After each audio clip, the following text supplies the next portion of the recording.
আহমদ কবির রিফাই নবীজি ইন্তেকালের 500 বছর পরে আহমদ কবির রিফাই মনে মনে বড় ইচ্ছা, হায়রে নিজেকে আমি আহমদ কবির রিফাই আশিকে রাসূল দাবি করছি, কিন্তু কখনো মদিনাতুল মুনাওয়ারায় আমি যেতে পারি নাই।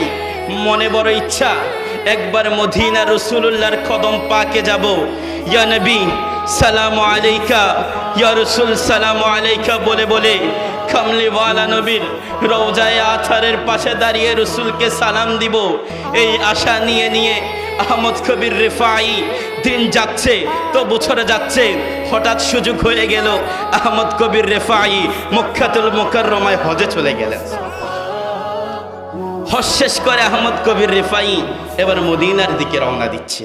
মদিনাতুল মুনাওয়ারায় গিয়ে কামলিওয়ালা নবীর রওজায়ে আথারের সামনে গিয়ে আহমদ রিফাই বলছে, ইয়া রাসূলুল্লাহ, ইয়া হাবিবাল্লাহ, ও গো মায়ার নবী, আমি আহমদ রিফাই বড্ড আশা নিয়ে এসেছি গো নবী, সারা জীবন নবী নবী করেছি, ইয়া রাসূলুল্লাহ বলেছি, ইয়া নবী সালামু আলাইকা বলেছি, নবী আপনার পক্ষে কথা বলেছি।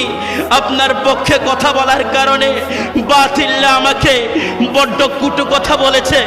ইয়া রাসূলুল্লাহ, ইয়া হাবিবাল্লাহ, ফি হালাতিল বুদি রূহু কুনতু উরসিলুহা, নবী রে আমি যখন ইরাকে আমার দেশে থাকতাম, ইয়া রাসূলুল্লাহ আমার ফি হালাতিল বুদি রূহু কুনতু উরসিলুহা, যদিও আমার দেহটা আমার ইরাকে থাকতো তো রূহটা মদিনায় চলে আসতো।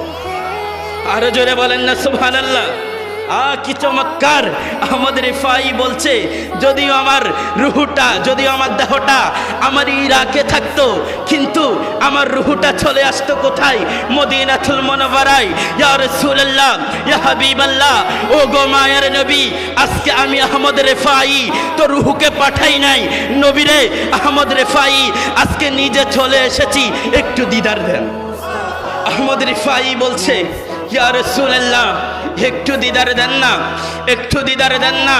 হঠাৎ দেখতে পেলেন কামলিওয়ালা নবীর রওজায়ে আথার থেকে ডান হাতটা বাহির হয়ে গিয়েছে। আহমদ রিফাই ডান হাতটা ধরে মুলাকাত করছে, চুমু দিচ্ছে, ইয়া নবী, ইয়া নবী সালামু আলাইকা বলে বলে আহমদ রিফাই কাঁদছে। ওই দিন 10,000 মুসল্লি সচক্ষে দেখেছে।